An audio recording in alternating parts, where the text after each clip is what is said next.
The alarm blared through Outpost Horizon, pulling Lieutenant Kate Lawson from her sleep. She rolled out of bed, quickly put on her uniform, and rushed to the command center. The large screen showed the same terrible scene that had played out 3 times in the past month. Another human outpost destroyed with only fragments of security footage to show what happened. "Play it again," Kate said, leaning closer to the screen. The grainy video showed a figure in ancient-looking armor moving faster than seemed possible. One moment it stood at the entrance, the next it was inside the control room. None of the outpost's weapons even slowed it down. "This is the 4th attack," said Captain Ben Foster, his face pale with worry. "The Galactic Council is sending representatives. They want you to analyze the footage." Kate raised an eyebrow. "Me? I'm just a military psychologist." "That's exactly why they asked for you. They think you might see something in the attackers' behavior that the rest of us missed." When the Council ship arrived 6 hours later, Kate realized how serious the situation was. The Council rarely sent members to human space. Humans were still new to the galactic community, only accepted as provisional members 5 years ago. The main Council alien, a tall blue-skinned being named Zaryl, played additional footage that humans hadn't seen before. "The attacker is called Vorax," Zaryl said, his voice translator making the words sound flat. "He is the last of the Kar civilization, a warrior placed in stasis 50,000 years ago. This is the 3rd time he has awakened." In recorded history, the other Council members shifted nervously. One, a small reptilian alien, actually trembled. "What happened the other times?" Kate asked. "Destruction. Death. 30,000 years ago he destroyed 3 civilizations before returning to stasis," said Zaryl. "The Kar were conquerors and Vorax was their greatest weapon." Kate watched the footage again. Something didn't add up. If he's just a mindless destroyer, why does he access the computer systems before attacking? And why does he avoid killing when possible? The aliens looked at each other uncomfortably. "Those who run are sometimes spared," admitted Zaryl. "But this means nothing. Vorax is a monster from the dark past, awakened again to bring suffering." Kate spent the next 3 days reviewing every piece of footage. She noticed patterns. Vorax always checked data systems first. He only attacked those who shot at him, and he never harmed anyone who surrendered or fled. These were not the actions of a mindless killer. When she told Captain Foster her thoughts, he looked troubled. "The Council wants you transferred to their central station. They're forming a task force to deal with Vorax." "They're afraid of him," Kate said. "But I'm not convinced he's what they claim." The journey to the Council station took 2 weeks. There, Kate met Commander Ryan Miller, a tall, serious man with sharp eyes. "Lieutenant Lawson, I've read your reports," he said, shaking her hand. "Not everyone would question the Council's story about Vorax." "Something isn't right," she replied. "The way he moves through those outposts, it's almost like he's searching for something specific." Ryan lowered his voice. "The Council members are hiding something. I've seen how terrified they are. This goes beyond normal fear of an enemy." Before they could talk more, alarms sounded throughout the station. On the main screen, a new attack was happening, but this time, they could see Vorax clearly. He stood 7 feet tall, his armor unlike anything Kate had seen before. It shifted colors like liquid metal, adapting to its surroundings. And as Vorax turned to face the camera, Kate felt a strange chill. Behind his helmet's visor, she could swear his eyes looked right at her, across the vast distance of space. Then, the feed went dead. "He knows we're watching," Kate whispered. What scared her most wasn't Vorax's power, but the intelligence she saw in those alien eyes. This was no mindless destroyer. This was something else entirely. Kate spent her first week on the Council station watching the alien representatives argue. Their fear of Vorax was real and deep. She noticed how they lowered their voices when talking about him, as if saying his name too loudly might summon him. Commander Ryan Miller found her in the viewing area one evening, staring at the stars. "The Council is meeting in secret," he said, quietly. "They don't want human representatives there." Kate frowned. "What are they hiding?" "I don't know, but I got you this." Ryan handed her a small data chip. Security access, not exactly approved. She took it with a smile. Breaking rules already, Commander? I trust your instincts about Vorax. Something isn't adding up. That night, Kate used the chip to enter the restricted archives. The room was dark except for the glow of ancient records floating in holographic displays. She searched for information about Vorax and the Car civilization. What she found shocked her. The official records claimed the Car were violent conquerors, but the oldest documents told a different story. They were guardians, protectors of developing worlds. And Vorax wasn't a destroyer. He was their greatest defender. A sound at the door made her freeze. Kate quickly downloaded what she could and slipped out through a side exit. The next morning, the council announced their plan. They would sacrifice a small human mining colony as bait, using it to lure Vorax into a trap. We cannot allow this, Kate whispered to Ryan during the briefing. 400 people live on that colony, he agreed. But the council has already decided. Later, in Ryan's private office, Kate showed him what she'd found. Look at these ancient symbols, she said, pointing to images on her tablet. They match what Vorax has been accessing at each outpost. He's not attacking randomly, he's searching for something. Ryan studied the images. These look like coordinates, star maps. What if the council species did something to the car? What if they're not telling us the whole truth? Ryan's face hardened. We need to find Vorax before the council does. Using the data Kate had stolen, they tracked Vorax's likely next target, an abandoned outpost near the edge of human space. It was old, possibly predating even the council, races. I need a ship, Kate said. Ryan smiled. I happen to command the fastest scout vessel in the human fleet. They left that night, telling no one where they were going. Ryan's ship, the Starlight, was small, but powerful. His crew of 5 asked no questions. They were loyal to Ryan, not the council. If we're caught, we'll be labeled traitors, Ryan warned as they prepared to jump to faster-than-light speed. If we're right about Vorax, we might save both humanity and him, Kate replied. The journey took 3 days. When they arrived, the abandoned outpost hung in space like a dark, forgotten relic. Its design was unlike anything Kate had seen before, with sweeping curves and materials that seemed to absorb light. Car architecture, whispered Lisa Orwell, the ship's science officer. I've only seen pictures in textbooks. Any sign of Vorax? Ryan asked. Nothing yet, said the pilot, Doug Harris. But our sensors can't penetrate that structure. Kate felt a strange certainty. He'll come. This place is important. They docked with the ancient station, the airlock creating a seal with surprising ease, as if the station recognized their ship somehow. Kate, Ryan, and Lisa entered first, their flashlights cutting through the darkness. The air was breathable but stale. The walls were covered in the same symbols Kate had seen in the archives. It's a map, she realized, running her hand over the markings. A map of Guardian outposts. Suddenly, the station hummed to life around them. Lights flickered on, revealing a vast central chamber. In the middle stood a console, glowing faintly. Lisa moved toward it, fascinated. It's responding to our presence. Before Kate could warn her to be careful, the console activated fully. A holographic star map filled the room, and an alarm began to sound. We need to leave, Ryan said urgently, grabbing Kate's arm, but it was too late. The station's systems had sent out a signal, and somewhere in the darkness of space, Vorax had just changed course, heading straight for them. We need to shut it down, Ryan said, trying to work the alien console.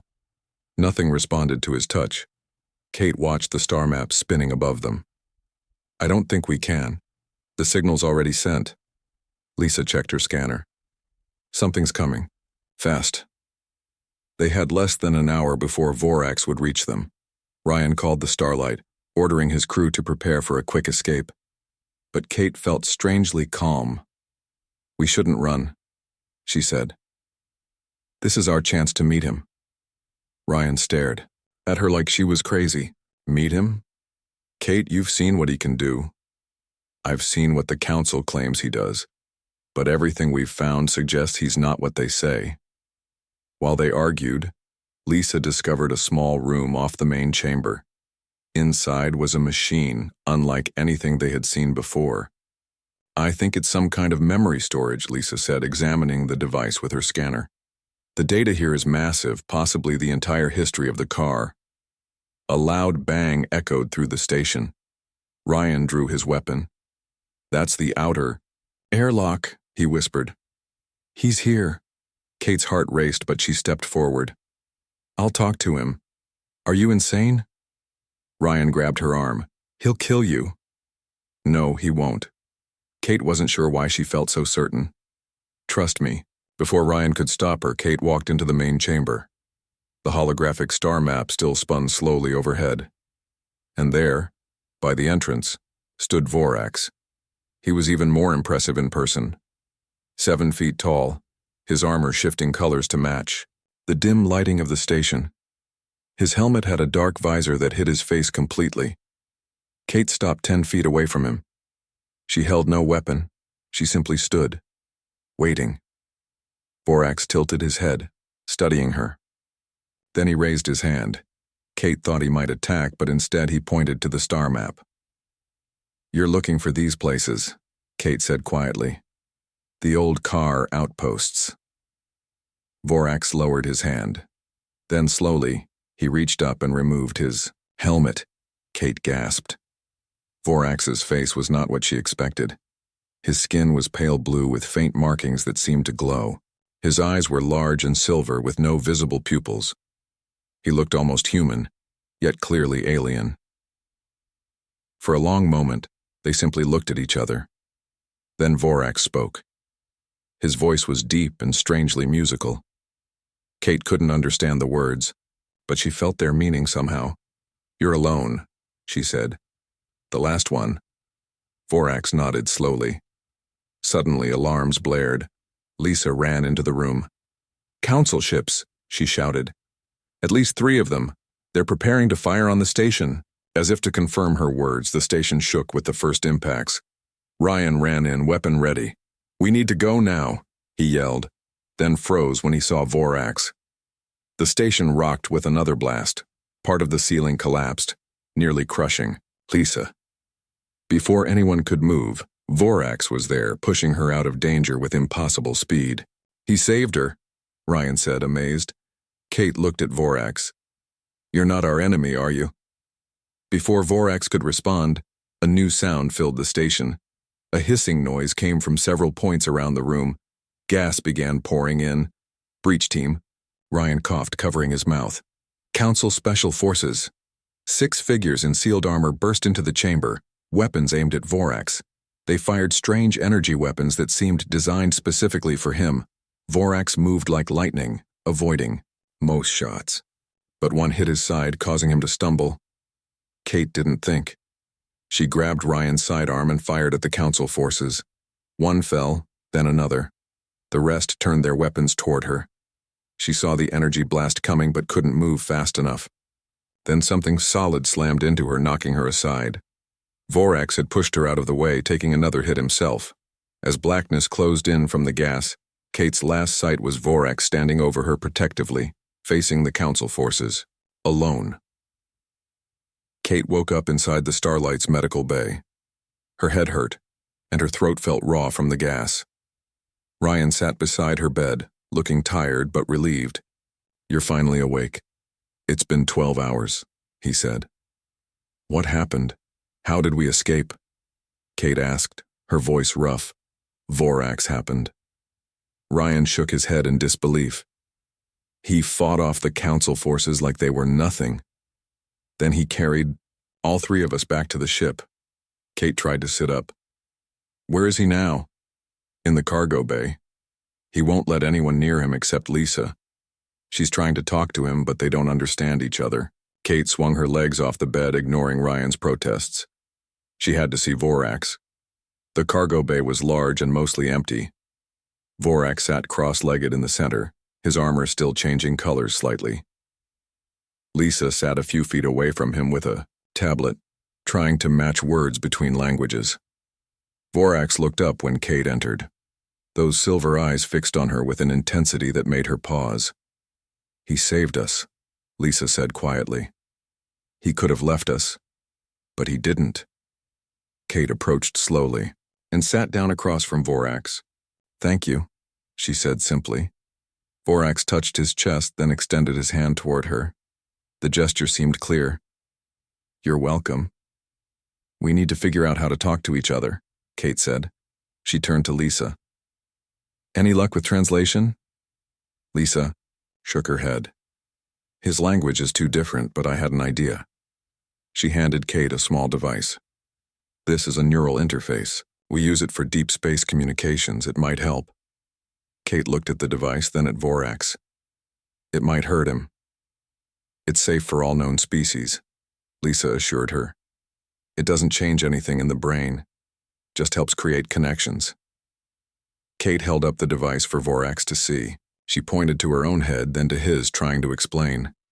To her surprise, Vorax nodded. He understood. The interface was simple, a small disc that attached to the temple. Kate placed one on herself, then offered the other to Vorax. He took it carefully and copied her, placing it on his blue skin. Lisa activated the system. "Start with simple thoughts. Images are easier than words." Kate closed her eyes. She pictured Earth, its blue oceans and green lands. She thought of humans living together in cities, working, laughing. A warmth filled her mind, and suddenly she wasn't alone in her thoughts. Vorax was there, not with words, but with feelings and images. She saw a world with 3 moons and beautiful spiral buildings. She felt deep sadness as that world burned. Tears ran down Kate's face as Vorax shared the fall of his civilization. She saw other alien races attacking the car, destroying their cities, killing their people. She felt Vorax's pain at being the last preserved in stasis to someday avenge his people. But there was something else too. A mission, a purpose. The car had been guardians, protectors of young species across the galaxy. Vorax was searching for something that would prove this truth and expose a great betrayal. The connection broke as Doug, the pilot, burst into the cargo bay. "We've got company," he said urgently. "A council battleship just dropped out of light. Speed. They're demanding we hand over the alien." Ryan looked at Kate, then at Vorax. "What do we do?" Kate stood up, her mind made up. "We protect him. He's not our enemy. He never was." Vorax rose to his full height. He touched the neural interface, then pointed to Kate, making a joining motion with his hands. "I think he wants to connect again," Lisa said. Kate nodded. "He's trying to tell us something important."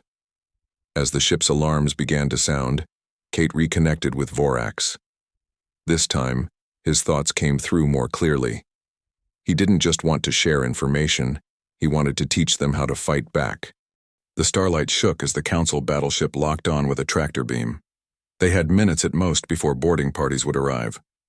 Through the neural link, Vorax showed Kate exactly what they needed to do. His mind was organized and clear, despite being 50,000 years old. The knowledge flowed between them like water. Kate broke the connection and turned to the others. "Vorax knows how to break free from their beam, and he knows where we need to go next." Ryan looked doubtful. "We can't outrun a battleship." "We don't need to," Kate said. "Vorax says there's a place nearby where they won't follow, a dead zone." They had no time to argue.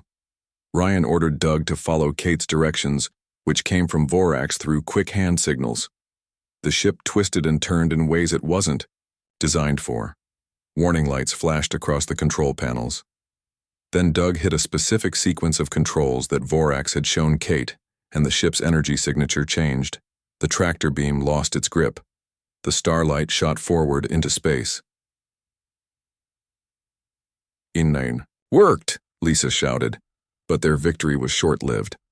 The battleship launched fighters that quickly gained on them. "Head for these coordinates," Kate said, showing Doug the location Vorax had placed in her mind.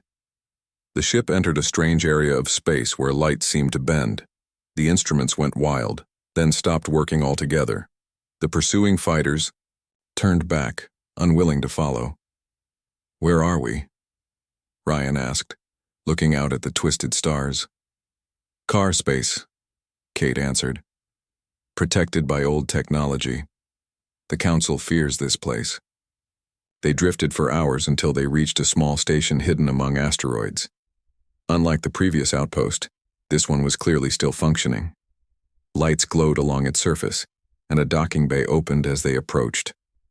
Once inside, Vorax led them through corridors that lit up at his presence. The station recognized him. He brought them to a large room filled with strange technology. "What is this place?" Lisa asked, her scientist's curiosity overcoming her fear. Kate and Vorax connected through the neural interface again. Images and knowledge flowed between them. "It's a memory bank," Kate explained after they disconnected. "The complete history of the car people, and evidence of what really happened to them." Vorax activated a central console. A holographic display appeared, showing scenes from thousands of years ago. The car, with their blue skin and silver eyes, building great cities and traveling among the stars. Then younger species emerging, being protected and guided by the car. The images shifted to show a council of these younger species, the ancestors of the current council races, meeting in secret. They planned to destroy the car, seeing them as obstacles to their own expansion. The betrayal was swift and complete. The car were destroyed in a surprise attack, their worlds bombed from orbit. Only a few Guardians like Vorax survived, placed in stasis with a mission to awaken if the betrayers ever threatened young species again. "The Council has been eliminating promising young species for centuries," Kate said, horrified. "Humanity is next on their list." Ryan's face hardened. "We need to get this evidence back to Earth." Suddenly, alarms blared throughout the station. On a security screen, they saw Council ships approaching, far more than before. "How did they find us?" Lisa asked. Kate looked at her neural interface and understood. "They tracked the signal between Vorax and me. They know exactly where we are." Vorax moved to a wall and pressed his hand against it. A hidden door slid open, revealing a room with what looked like weapons and armor. "He wants to make a stand." "Here," Kate said. Ryan shook his head. "There are too many. We need to run." But Vorax placed a hand on Ryan's shoulder and shook his head. Through Kate, he explained that the station contained something crucial, something that could expose the Council's lies to everyone in the galaxy. "What is it?" Kate asked directly. Vorax led her to a sealed chamber at the center of the station. Inside was a small crystalline object that glowed with inner light. "The Truth Stone," Kate whispered, the name coming to her through their connection. The complete recorded history of everything the Council did. The station shook as the first bombs hit. The station rocked with explosions. Lights flickered as the Council ships attacked from all sides. "We need to get the Truth Stone to Earth," Kate said, carefully taking the glowing crystal from its holder. Vorax nodded and led them to an emergency escape bay. A small ship waited there, ancient but still functional. Its design was sleek and far more advanced than human vessels. Ryan looked at the ship with doubt. "Will that thing even fly after 50,000 years?" Vorax placed his hand on a panel and the ship hummed to life. Lights glowed along its hull. "I guess that answers that question," Lisa said with a nervous laugh. "We can't all go," Kate realized, looking at the ship's size. "It's built for 2, maybe 3 people at most." Another explosion hit the station, stronger than before. Part of the ceiling collapsed nearby. "We're out of time," Ryan shouted over the noise. "Kate, you and Vorax take the ship and the Truth Stone. The rest of us will get back to the Starlight and create a diversion." Kate wanted to argue, but she knew he was right. The Truth Stone had to reach Earth. It was their only hope of exposing the Council's lies and saving humanity. She connected once more with Vorax through the neural interface. His thoughts were calm despite the chaos around them. He showed her how to pilot the car ship in the fastest route to Earth. But she also felt something else from him, a deep sadness and guilt. He had slept while his people died. He had awakened. Too late. And now, After thousands of years alone, he had found someone who understood him, who wasn't afraid of him. Kate broke the connection, her eyes wet with tears. "I understand," she whispered to him. Doug called from the doorway. "Council boarding parties have breached the station. We need to move now." They ran for their ships. Ryan, Lisa, and Doug headed for the Starlight, while Kate and Vorax boarded the ancient car vessel. The controls were strange, but thanks to the neural connection, Kate understood them. As the Starlight launched, drawing the attention of several council ships, Kate and Vorax slipped away in the smaller vessel. The car ship was incredibly fast and nearly invisible to sensors. They watched as the Starlight fired on the council vessels, creating enough confusion for them to escape. Then Ryan's voice came through on the communication system. "We'll lead them away as long as we can," he said. "Get that evidence to Earth." Kate wanted to respond, but Vorax placed a hand on hers, shaking his head. Any transmission might give away their position. They traveled in silence for hours, taking a complex route to avoid detection. Vorax seemed to know all the blind spots in council security. The neural interface remained between them, a constant bridge of thoughts and feelings. Through it, Kate learned more about Vorax's life before stasis. He had been a teacher as well as a warrior. The car valued knowledge above all else. They had watched over many young species, helping them grow without interfering too much.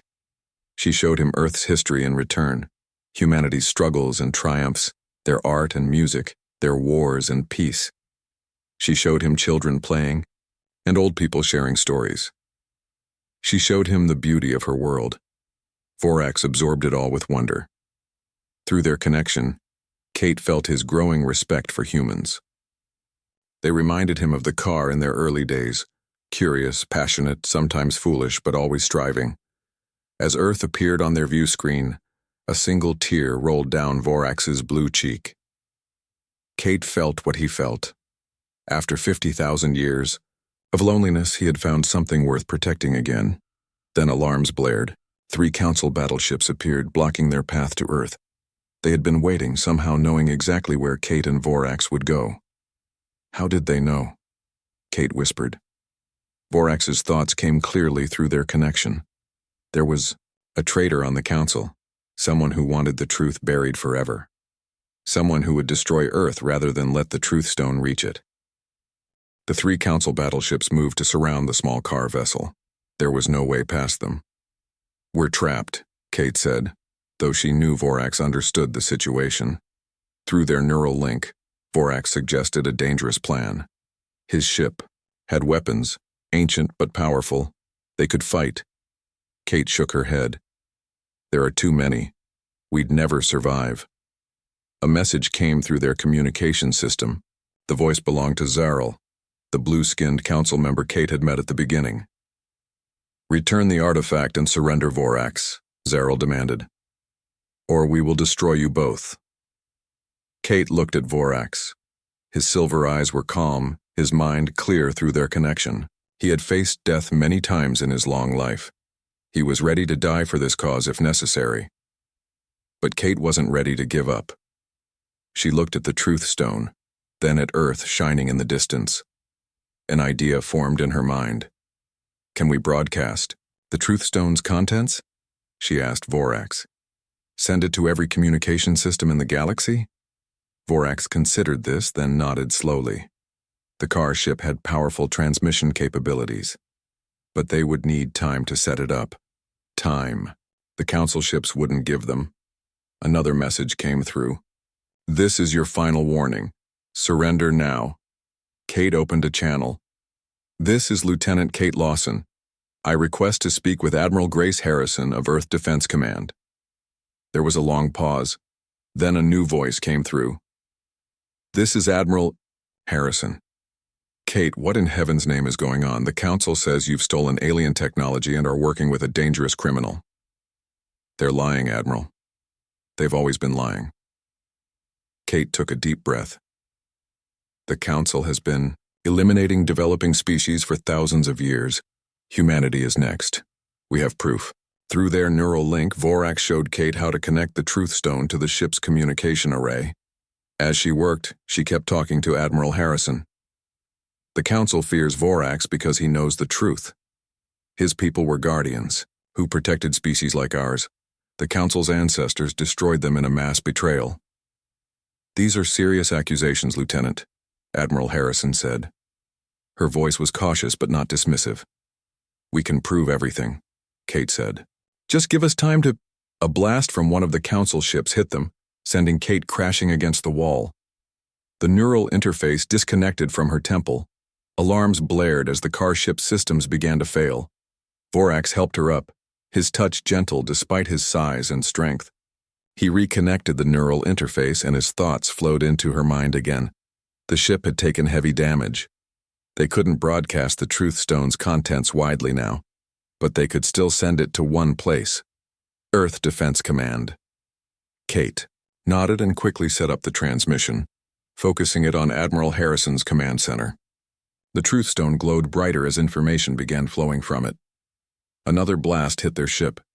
Systems failed across the board. The transmission is only at 40%, Kate said, watching the progress indicator. We need more time. The largest Council ship moved into firing position, its main weapon powering up. This shot would destroy them completely. Suddenly, new ships appeared, human vessels, led by the Earth Defense Command flagship. They positioned themselves between the car ship and the Council vessels. This is Admiral Harrison to all Council ships, came the voice over the communication system. The vessel you are firing upon is under Earth's protection. Stand down immediately. The Council ships hesitated. Kate and Vorax used this moment to boost power to the transmission. The percentage climbed. 60, 70, 80. The Council has hidden the truth for too long, Admiral Harrison continued. We are receiving your transmission, Lieutenant Lawson. The evidence is overwhelming. The Council ships began to pull back. Not all of them, some prepared to fight, but the unified force was breaking. Complete. The Truth Stone dimmed as the transmission finished. Through their neural link, Kate felt Vorax's relief and something else. Hope. For the first time in $50,000 years, someone was standing with him against the great lie, but their damaged ship was failing fast. Life support systems flickered. They might have won the first battle, but they were still in grave danger. Alarms blared throughout the car ship as systems continued to fail. The air was growing thin as life support struggled to function. We need to get you out of here. Admiral Harrison's voice came through the damaged communication system. Prepare for emergency transport. But Vorax shook his head. Through their neural link, Kate understood why. The ancient ship contained more than just the Truth Stone. It held the last DNA samples of the car people. If the ship was destroyed, any hope of reviving his species would be lost forever. We can't leave, Kate told the Admiral. This ship is too important. A rescue shuttle from Harrison's fleet approached, but 2 Council vessels moved to block. Fighting broke out as human ships engaged the Council forces. Kate looked at the failing systems. Can we fix it? She asked Vorax. His thoughts came through clearly. Yes, but not quickly enough. The ship needed to enter a regeneration cycle which would take hours. They didn't have hours. Another blast rocked the small vessel. More alarms sounded as hull integrity reached critical levels. Then, through the chaos, a familiar voice came over the communication system. Kate, are you there? It's Ryan. Kate couldn't believe it. Ryan, you're alive. The starlight took a beating, but we made it, he said. We brought help. On the view screen, Kate saw the starlight approaching, along with ships from younger species that had also suffered under Council rule. They had heard the transmission and come to help. Hold on, Ryan said. We're coming to get you, but time was running out. The car ship's last systems were failing. They had minutes, maybe less. Through their connection, Vorax shared a final option. The ship had one working escape pod, but it was designed for a single occupant. He wanted Kate to take it. No, she said firmly. I won't leave you. Vorax took her hand. His silver eyes looked into hers with an expression that needed no translation. After 50,000 years of loneliness, he had found someone who understood him, who wasn't afraid. He didn't want to lose that connection, but he would not let her die. Kate felt tears on her cheeks. Then through their neural link, she had an idea. The interface, she said. If we strengthen it before we separate. Vorax understood immediately. He adjusted the neural interface, creating a more permanent connection between their minds. It wouldn't be as strong at a distance, but it would remain. The ship shuddered as another system failed. They had no more time. Vorax led Kate to the escape pod. Before she entered, he pressed the truth stone into her hands, along with a small device containing the car DNA samples. But how will you survive, she asked, though she could feel his answer through their link. The car armor would protect him for a short time in space, long enough for Ryan to reach him if they were quick. With one last look, Kate entered the pod. It launched immediately, carrying her safely toward the human fleet. From the pod's window, she watched as Ryan's ship raced toward the failing car vessel. Then a massive explosion engulfed the area, as several council ships fired at once. No, Kate screamed, feeling their connection stretch thin. For several terrible minutes, she felt nothing through the neural link. Then, faintly, she sensed him. Alive, but barely. 6 months later, Kate stood in a newly built facility on Earth. The Truth Stone's revelations had changed everything. The Council had fractured, with many species breaking away to form a new alliance with humanity. In the center of the room was a medical pod, where Vorax was slowly healing. His armor had saved him, but just barely. It would take time for him to recover fully. Kate placed her hand on the pod. Through their permanent neural link, weakened by distance but still present, she felt his consciousness reaching for hers. They don't fear you anymore, she told him softly. They understand now. And from within the pod, Vorax's reply came not in words but in feelings. Gratitude, hope, and something like peace. After 50,000 years of being feared, he had finally been understood. One human had broken through and in doing so changed the future for both their peoples.